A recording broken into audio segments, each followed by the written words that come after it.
यह वीडियो एक नए कोर्स की शुरुआत है जो पूरी तरह से मुफ्त है, विशेष रूप से प्राइस एक्शन ट्रेडिंग की कॉन्सेप्ट्स और एप्लीकेशंस पर बनाया गया है। कोर्स को बहुत ही बेसिक से एडवांस लेवल तक व्यवस्थित तरीके से डिज़ाइन किया गया है। इसके अलावा मैंने प्रत्येक कॉन्सेप्ट्स को इस तरह से समझाने का बहुत प्रयास किया है कि नौसिखिया ट्रेडर्स भी बिना किसी कठिनाई के समझ सकें। मैं इस पूरे कोर्स में मेरे साथ शामिल होने के लिए हर इच्छुक ट्रेडर का दिल से स्वागत करता हूं। मूल रूप से शेयर बाजार खरीद और बिक्री या डिमांड और सप्लाई से संबंधित है। कभी हम स्टॉक खरीदते हैं और कभी कभी हम बेचते हैं, लेकिन केवल हमारी इंस्टिंक्ट के आधार पर खरीदना और बेचना हमारे ट्रेडिंग खाते के लिए अच्छा नहीं होगा। संभावना है कि हम नुकसान में होगा और सबसे खराब मामले में हम अपने ट्रेडिंग खाते को उड़ा देगा।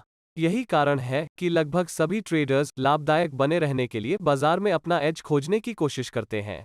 आप जिस प्रकार के ट्रेडर हैं उसके आधार पर आप technical analysis, fundamental analysis, quantitative analysis और अंत में प्राइस एक्शन एनालिसिस के बीच चयन कर सकते हैं। टेक्निकल एनालिसिस में मुख्य रूप से आगामी प्राइस मूव्स की भविष्यवाणी करने के लिए विभिन्न श्रेणियों के इंडिकेटर्स का उपयोग करना शामिल है। दूसरी ओर फंडामेंटल एनालिसिस स्टॉक या कंपनी के फंडामेंटल्स पर निर्भर करता है, मुख्य रूप से ट्रेडिंग निर्णय लेने के लिए फाइनेंशियल्स, अर्निंग्स आदि पर ध्यान केंद्रित करता है। इसी तरह क्वांटिटेटिव एनालिसिस बाजार के डेटा का विश्लेषण करने के लिए स्टैटिस्टिकल टूल्स का उपयोग करता है। यदि हम विशेष रूप से टेक्निकल एनालिसिस के बारे में बात करते हैं, जो कि अधिकांश ट्रेडर्स द्वारा फॉलो किया जाता है, तो दिलचस्प बात यह है कि एनालिसिस के लिए उपयोग किए जाने वाले अधिकांश इंडिकेटर्स बाजार के कुछ बेसिक इनपुट्स जैसा प्राइस और वॉल्यूम से प्राप्त होते हैं। इस बारे में सोचें कि कौन सा बेहतर फल है, हमारे घर के खेत में उगने वाला फल या भारी कीटनाशक के उपयोग वाला फल। पहला दिखने में बहुत अच्छा नहीं हो सकता है और कई दिनों तक ताज़ा नहीं रहेगा, लेकिन यह हेल्दी है। जबकि दूसरा आंखों के लिए आकर्षक लग सकता है और लंबे समय तक ताज़ा रह सकता है, लेकिन यह हमारे स्वास्थ्य के लिए बिल्कुल भी अच्छा नहीं है। इंडिकेटर्स के मामले में भी ऐसा ही है, जो प्राइस और वॉल्यूम के इतने सारे इंटरमीडिएट प्रोसेसिंग का परिणाम है, ताकि वास्तविक बाजार व्यवहार को नज़रअंदाज कर दिया जाए और अंत में आप यह सुने बिना कि बाजार को क्या कहना है, आप अपना निष्कर्ष निकालते हैं।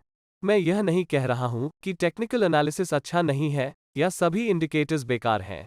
इसके बजाय हमारे पास प्राइस के नाम से एक सोने की खान है, जिसका अगर ठीक से अध्ययन किया जाए तो हमें यह पहचानने में मदद मिल सकती है कि बाजार क्या कर रहा है।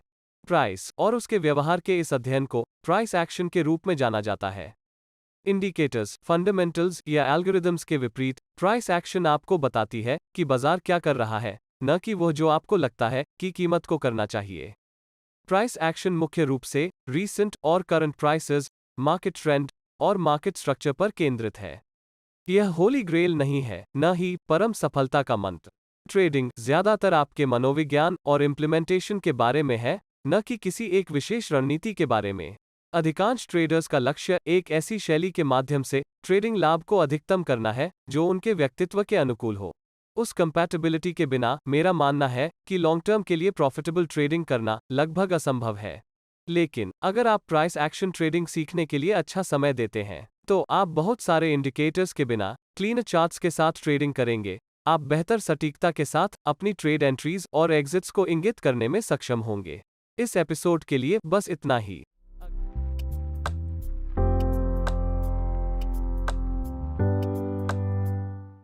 प्राइस एक्शन ट्रेडिंग कोर्स के दूसरे एपिसोड में आप सभी का स्वागत है। यह वीडियो इस बात पर ध्यान केंद्रित करेगा कि बाजार में प्राइस कैसे चलता है या कुछ बड़े खिलाड़ियों द्वारा एक विशेष तरीके से कीमतों को कैसे मूव किया जाता है। आपने लोगों को यह कहते हुए सुना होगा कि history repeats itself, price memory आदि। उनका मतलब यह है कि कीमत एक विशिष्ट तरीके से बार बार कैसे चलती है। सवाल यह है कि स्टॉक की प्राइस ऊपर या नीचे क्यों जाती है? इस प्रश्न के अलग अलग उत्तर हो सकते हैं, जैसे कि यह कुछ अच्छी या बुरी खबर हो सकती है, या सरकार कुछ बिल पारित कर सकती है, आरबीआई द्वारा एक नई पॉलिसी, कुछ कानूनी मुद्दे आदि हो सकती है।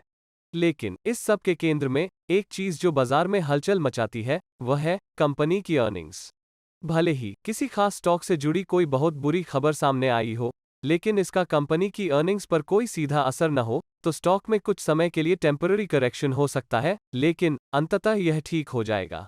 दूसरी ओर, वोडाफोन आइडिया, येस बैंक जैसे स्टॉक उन खबरों के शिकार हैं जिन्होंने सीधे स्टॉक की अर्निंग्स को प्रभावित किया, जिसके परिणामस्वरूप उनकी क्रैश हुई। शेयर बाजार में सामान्य तौर पर मुख्य रूप से दो खिलाड़ी होते हैं। पहले रिटेलर्स हैं और दूसरे हैं इंस्टीट्यूशंस।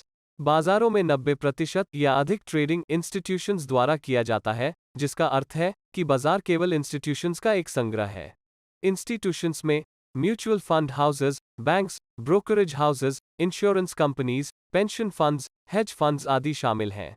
ये कंपनियां बाजार की अधिकांश वॉल्यूम्स के लिए जिम्मेदार हैं और वे ज्यादातर स्टॉक के फंडामेंटल्स पर व्यापार करते हैं। आजकल वे ट्रेडिंग के एल्गोरिथमिक साइड पर अधिक ध्यान केंद्रित करते हैं।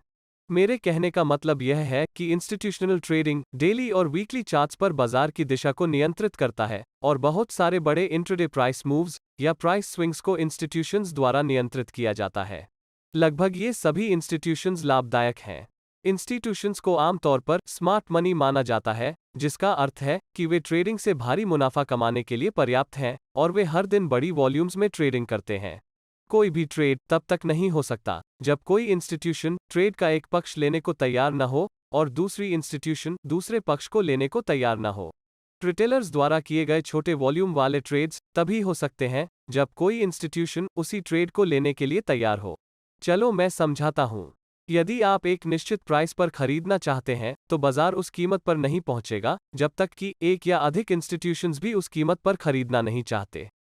इसी तरह आप किसी भी कीमत पर तब तक नहीं बेच सकते जब तक कि एक या अधिक इंस्टीट्यूशंस वहां बेचने को तैयार न हो, क्योंकि बाजार केवल उस प्राइस पर जाएगा जहां इंस्टीट्यूशंस खरीदने को तैयार हैं और अन्य इंस्टीट्यूशंस बेचने को तैयार हैं।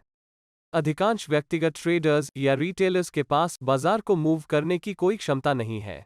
बाजार केवल एक विशेष प्राइस लेवल तक पहुंचेगा जब एक या एक से अधिक इंस्टीट्यूशंस का मानना है कि वहां बेचने के लिए फाइनेंशियल रूप से लाभदायक है और अन्य इंस्टीट्यूशंस का मानना है कि उस स्तर पर खरीदना लाभदायक है। बिल्कुल सीधी बात है। बाजार में हर टिक पर इंस्टीट्यूशंस खरीद रही हैं और दूसरी इंस्टीट्यूशंस बेच रही हैं, और उन सभी के पास मजबूत सिस्टम्स हैं जो उन ट्रेडों को एग्जीक्यूट करके पैसा कमाएंगी। मुख्य बात जो मैं बताना चाहता हूं वह यह है कि आपको हमेशा अधिकांश इंस्टीट्यूशंस की दिशा में ट्रेड करना चाहिए, या जैसा कि पेशेवर कहते हैं, इंस्टीट्यूशंस के फुटप्रिंट्स को ट्रैक करें, क्योंकि वे नियंत्रित करते हैं कि बाजार कहां जा रहा है, या बस इंस्टीट्यूशंस ही बाजार को चलाते हैं। अब एक मामले पर नजर डालते हैं। आपको एक नई ट्रेडिंग स्ट्रैटेजी मिली जो शुरुआत में पैसा बनाती है, लेकिन थोड़ी देर बाद काम करना बंद कर देती है। हम में से कई लोग इस स्थिति से गुजरे होंगे। इस मामले का कारण बहुत सरल है। बाजार हमेशा बदलते रहते हैं। यह कभी स्थिर नहीं होता, बल्कि मार्केट्स हमेशा एक चरण से दूसरे चरण में शिफ्ट होता रहता है। इसका सीधा सा मतलब है कि यदि आप आज एक ट्रेंड ट्रेडिंग स्ट्रैटेजी का उपयोग कर रहे हैं और आप ऐसा करना जारी रखते हैं, तो किसी पॉइंट पर आप रेंज मार्केट में पैसा खो देंगे। इसी तरह यदि आप एक रेंज ट्रेडिंग स्ट्रैटेजी का उपयोग कर रहे हैं और आप कुछ समय के लिए ऐसा करना जारी रखते हैं, तो किसी पॉइंट पर आप ट्रेंडिंग मार्केट में पैसा खो देंगे। ट्रेडिंग सिस्टम्स की लाभप्रदता साइकिल्स में बदलती प्रतीत होती है। ऐसे समय होते हैं जब ट्रेंड फॉलोइंग सिस्टम्स अत्यधिक सफल और लाभदायक होती हैं। फिर बाजार ट्रेंडिंग से रेंज प्राइस एक्शन में शिफ्ट हो जाता है। तभी सभी ट्रेंड ट्रेडिंग सिस्टम्स लाभहीन हो जाते हैं और अनुभवहीन ट्रेडर्स नुकसान करना शुरू कर देंगे। यही कारण है कि आप एक ट्रेंडिंग मार्केट के दौरान बहुत से नौसिखिया ट्रेडर्स को अपने P&L के बारे में डींग मारते हुए देखते हैं, और जब एक रेंज मार्केट आता है तो वे गायब हो जाते हैं।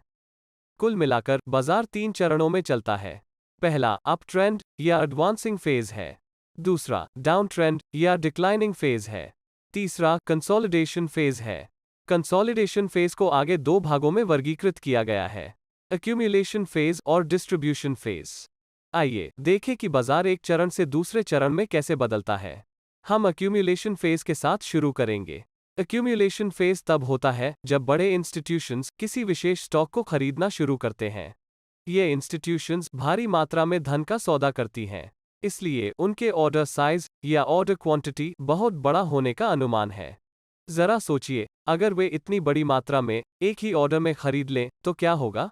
कीमतों में अचानक रिएक्शन होगी और कीमतें तेजी से बढ़ेंगी। स्टॉक में पर्याप्त लिक्विडिटी होने पर ही वे एक निश्चित कीमत पर बड़ी मात्रा में स्टॉक खरीद पाएंगे। यदि ऐसा नहीं होता है तो ऑर्डर्स को उच्च कीमतों पर एग्जीक्यूट किया जाएगा, जो बदले में इंस्टीट्यूशंस की लाभप्रदता को कम करेगा। लेकिन वे ऐसा नहीं होने देंगे।